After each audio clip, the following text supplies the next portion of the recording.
We are officially halfway through 2024, and today I want to talk about my top 10 favorite horror flicks of the year so far. I know this list is going to change drastically in the coming months, with movies like Longlegs, Alien Romulus, and Terrifier 3 sure to wreck this list that I'm about to present today entirely. But so far, here are my 10 favorite scary movies of the year. Let's get into it!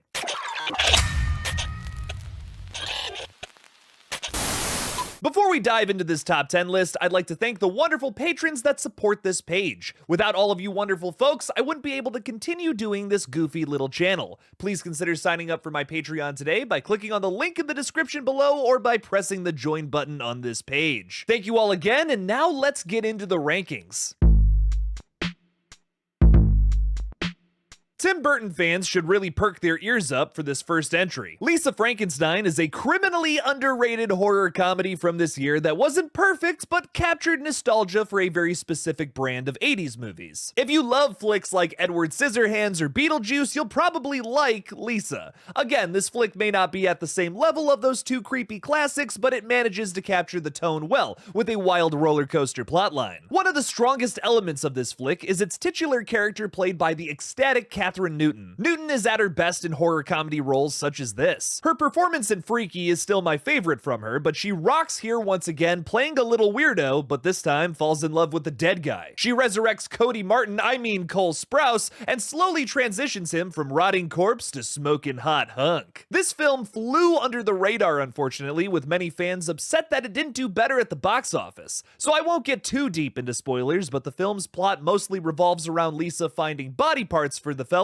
and keeping him a secret from her friends and adopted family for as long as she can. There's a scene revolving around finding a specific body part that had me cackling. Without a doubt, one of the most memorable scenes from the whole movie. On top of that, Carla Gugino as evil stepmother Janet was a killer addition to this flick. Not only is her on-screen husband sleeping Ted Wheeler from Stranger Things, but pretty much every scene where she finds herself alone being unknowingly tormented by Sprouse's creature is damn near perfection. The film has a stuttering ebb and flow to it, and a pretty underwhelming ending though. It's nothing baffling, but when you stand on the shoulders of giants, it leaves your audience subconsciously comparing this new thing to what it was clearly inspired by. Compared to the surprisingly powerful ending of Edward Scissorhands or the triumph at the end of Beetlejuice, this one just doesn't pack the same punch. It is, however, still a great triple feature to fly through all three of these movies at the same time if you have like 6 hours free. Who has that anymore? I don't know.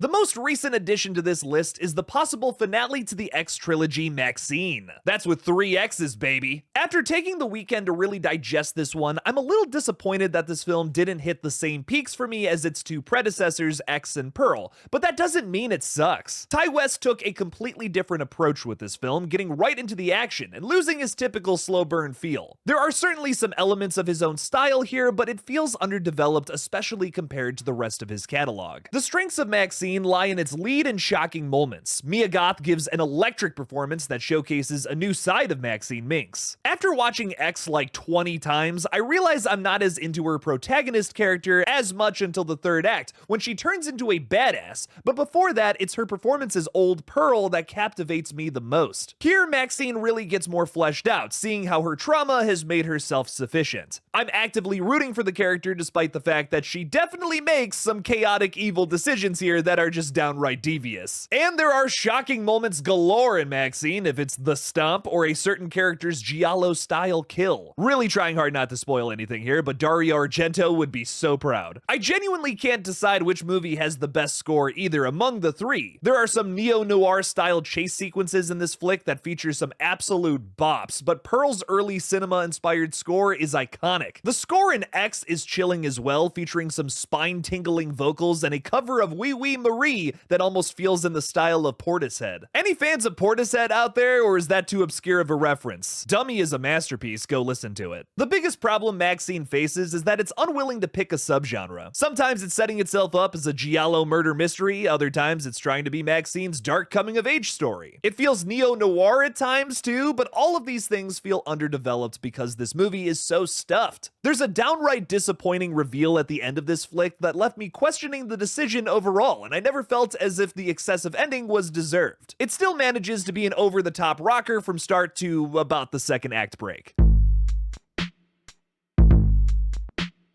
Horror comedies don't usually land with me much, but this year seems to be an exception. The latest from Radio Silence impresses due to its excellent character work and explosively bloody sequences. Right off the bat, the exposition with our main group of kidnappers is pretty excellent. It might get muddled as the plot goes along, with some introduced elements not really going anywhere, but I ended up caring about this motley crew of traumatized individuals more than I thought I would. The writing from Guy Busick and Stephen Shields is pretty good. It's my favorite script from Busick since Ready or Not, which is apparently set in the same universe as this flick. The scene where Dean tries to guess who everyone in the room really is put me in a chokehold. The film immediately takes some twists and turns that had me enthralled from the get-go. This assists the stellar cast here who shine throughout. Melissa Barrera proves yet again how excellent of a lead she is, and Dan Stevens is a major standout. I think I saw John Squires say the other day that he would love to see Dan Stevens play Freddy Krueger, and man, it's tough to disagree with that. He would be an excellent choice. Catherine Newton and Kevin Durant make for some hilarious moments too. I definitely wish we had seen more of Giancarlo Esposito and removed the father character from the movie entirely though. Also, rest in peace to Angus Cloud, who did a wonderful job in this flick. Some interesting issues with this movie, which many in 2024 seem to have, is a wonky third act. The vampire logic gets a little messy here, and I'm still not sure what's up with Joey by the time we get to the end of this movie, but despite that, I did enjoy how this one was able to mess with tradition. We all know the typical vampire rules. They must drink blood, they can't go out in the daylight, garlic is a no-go, you know, the usual. This flick plays with that a bit, having our characters go through those said rules and figure out which ones are true or not. This makes for some extremely fun and meta sequences throughout that remind me why these guys got the job for the last two Scream films. The biggest pet peeve I have with this movie though is that the group keeps freaking splitting up for no reason. It feels kind of lazy, especially after the entire group becomes aware that Sammy has been bitten, and then they let her go off with Peter alone. That was glaring, dude. You can't have the group recognize vampire rules then make a decision like that. It just doesn't make any sense. Regardless though, Abigail is the first film of this list that really impressed me. Again, those characters are very strong and make this admittedly loose vehicle drive pretty steady. Another recent addition to this list is the Quiet Place prequel that I ended up liking way more than I thought I would. Day One worked for me due to its across-the-board phenomenal cast and its fearlessness to end a horror movie bittersweet. I hate when prequels especially try to force a happy ending, and this film's happier side feels motivated with what's to come next in the Quiet Place universe. Lupita Nyong'o delivers what I think might be my favorite performance from her as Samira, a character who is unfortunately dying of cancer but is trying to make the best of a bad situation. She hilariously has a cat named Frodo, meaning that this is a secret Lord of the Rings movie too. Another point on the board for Day One. Joseph Quinn gives a killer performance too, and I'm so happy to see him graduate from fan favorite Stranger Things side character to movie star. Dude is clearly deserving of it too after seeing what he was able to bring here. Some of the creature logic is notably not consistent with the other flicks, but it's nowhere near as bad as the previous entry, which seemingly forgot some of the elements set up in the original. I want to like A Quiet Place Part 2, but that opening doesn't make any sense with the first movie. The biggest thing about Day One for me, which makes it my second favorite entry in the franchise, is that it proved this franchise could tell another emotional story, something that, again, I just didn't feel that the sequel did. The Quiet Place formula is basically romanticizing the apocalypse. We have characters growing through the seeming end of the world. It scares us, but it also kind of brings us to tears at times. The original does that well, and so does this prequel. I can't wait to see what's to come in Part 3. One of the most powerful films of 2024 is I Saw the TV Glow. TV's biggest strength is not being afraid to tell a harrowing queer story. It almost feels like a bizarre cautionary tale warning you of the dangers of not becoming your true self. It's beautiful, tragic, and trippy. It's about a teenager named Owen who becomes obsessed with a show called The Pink Opaque. As he continues to watch new episodes of the show, he realizes that The Pink Opaque feels more like reality than his own life, which is when the cracks start to form. It's a brilliant take on the transgender experience, which works so well for how subtle it is. I never feel like this movie is climbing up on its soapbox and preaching at me, but rather taking me on this journey to show me instead. That's the best way to implement social commentary into a movie, in my opinion, which is why I think this one works so well for me. The ending left me teary-eyed and distraught. There really isn't another horror flick quite like this one, and will surely end up on many top 10 lists throughout the year. There's some excellent visuals in this one, and it is painfully original. I loved it. If you've ever watched a Tool music video and wondered, who are the demented people behind that scary-ish, then this flick is for you. It's about a stop-motion animator named Ella who loses her auteur mother, and instead of finishing her mother's film, she decides to make her own. That's when her sanity starts to fail her though, and the creatures she conjures out of dead animals begin to take on a life of their own. Just like I Saw the TV Glow, this is another flick that has some really thought-out social commentary on artistic expression relating to mental health. This flick really spoke to me as someone who also put a ton of time and effort into my own art. It's a struggle trying to balance creating something you want to make while also trying to find an audience. Ella goes through these trials and tribulations on an exaggeratedly scary level. I love the cryptic storytelling of this flick, having some elements left purposefully open-ended. The visuals of this movie are terrifying and powerful, as well as that little girl character where a lot of this movie's questions revolve around. Was she really there the whole time, or was she just in Ella's mind?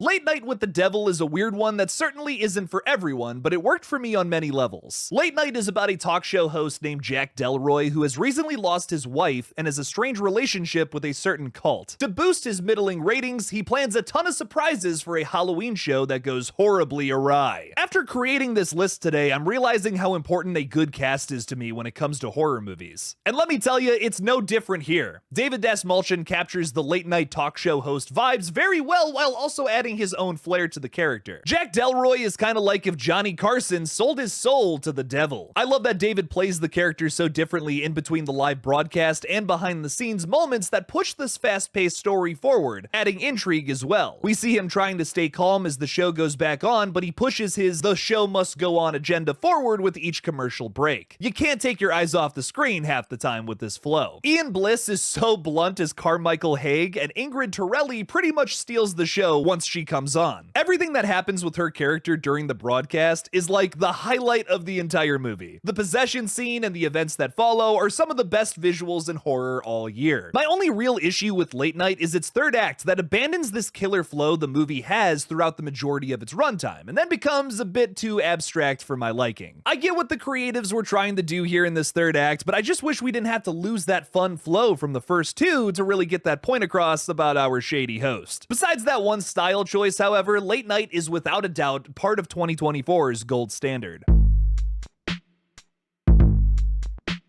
Infested is, without a doubt in my mind, the scariest movie I've seen so far in 2024. I have a feeling that Longlegs is going to take that medal away from this film, but for now, this is still the film that made me poop my pants the most. Infested is about a group of people living in a sweet-looking apartment building when one of the tenants brings home a deadly, rapidly reproducing spider. As more and more of these MFers hatch, the burn it with fire meme becomes reality, with pulse-pounding moments of pure terror. As someone who has had a family friend actually die in real life due to the brown recluse, I am genuinely terrified of spiders. This movie has a few moments that messed me up, including pretty much every chase scene where the characters must avoid like 1,000 fucking spiders racing up a stairwell towards them.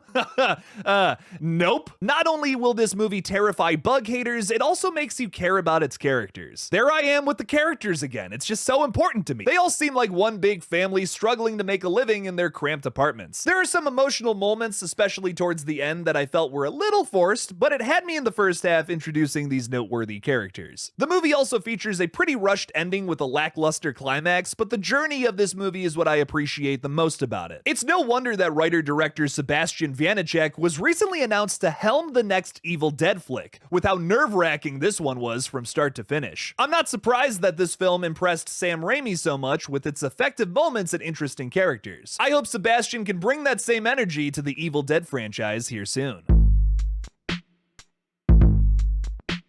Immaculate is immaculate. This is a movie I didn't even have on my radar at the beginning of the year, and yet here it is taking the second spot. I'm not the biggest fan of religious horror either, but this movie takes some big swings that worked for me in ways that The First Omen just did not. It's a pretty basic story. Sydney Sweeney moves from the States to this Italian convent where she suddenly has an immaculate conception. At first they believe that this will be the birth of a new savior, but as the story progresses, Sister Cecilia realizes that something much more sinister is layers going on here. First of all, Sydney Sweeney shines here as an excellent lead character in Sister Cecilia. This is my personal favorite performance I've seen from the actress, who also resurrected this movie from the grave to bring it to us this past spring. I'm really thankful for Miss Sweeney for doing that, because this is clearly another horror hit from my favorite production studio at the moment, Neon. Bring on long legs and cuckoo, baby, I can't wait. What I love about this movie compared to most other Antichrist horror flicks is that the religious side of this movie is really only a catalyst to set up the story. It's not like your typical Conjuring sequel, right, where the religious elements is what's supposed to make the thing scary. There's a scientific side to Immaculate that feels thought out and genuinely creepy. It hits on the specific side of body horror and experimentation that I appreciate about this weird little indie flick. And you can't talk about Immaculate without getting into that ending. What a doozy, as somebody's grandmother might have said. This might be one of my favorite one-takes in all of horror, making for a jaw-dropping ending. I haven't been so blown away by the ending of just a movie in general from all subgenres in a very long time. Trying hard not to spoil this one, as I know some of you have not seen it yet, but do yourself a favor, put this one on, especially if you're looking for something fresh in the realm of religious horror. As a huge Friday the 13th fan, In a Violent Nature is my favorite horror film of 2024 so far, hands down. Ever since Stephen King vocalized his idea for a Friday film that focused on the horrors of being Jason Voorhees, an omnipotent being that continues to come back to life in slash camp counselors, I've been dying to see something adjacent to that. Chris Nash delivers his own take on the idea here that is, as expected, pretty divisive. Johnny is an instantly iconic villain, wearing an old school firefighter's helmet, wielding hooks and a massive axe. I was sold on the character after the cliffside yoga kill that is a true original. I have never seen anything like that before in a horror movie. Oh my god. It's a kill that's so effective yet doesn't feature any score. Music is so important to me in terms of a good horror movie really working. But this flick doesn't feature too much of that, which I once again find very impressive. Mostly just stellar sound design that makes you reel back in disgust. I love that. In truth, I love this movie for its simplicity. It's just your typical Friday the 13th movie, but from the other end. As a huge horror nerd who constantly is overthinking slasher movies, I have always wanted to see the tedious nature of this type of supernatural killer. Here, we finally got a taste of that. The ending, though, seems to be a point of contention that even folks who liked the film agree is a weak point, but at least it's consistent, right? It reinforces the themes of the movie with henhouse syndrome and all that, but it's not really necessary because, again, this movie is most effective when it keeps things simple. Honestly, after watching this movie a few more times, I think I kind of prefer it over the typical stinger scare. Usually in the next film, those scares are just chalked up to something that happened in the final girl's brain. Here, Johnny gets exactly what he wanted to and probably goes back to his dirt nap. That kind of makes sense, right? As a huge slasher fan, this movie takes the cake for me so far, but with some bangers on the horizon, I'm sure that will change soon. I had to give some love to these films though, as some of them won't make my top 10 by year's end. Across the board, everything I've talked about today is totally worth your time, with Winnie the Pooh Blood and Honey 2 being a killer honorable mention. That movie is leagues better than the original and just came to digital and physical release. Check it out if you can. What does your top 10 list for horror look like this year? Leave it for me in the comments below, and remember, everyone is going to have a different list, so be respectful to one another in the comments, okay? Thank you all again for watching, and as always, don't forget to kill it out there, y'all.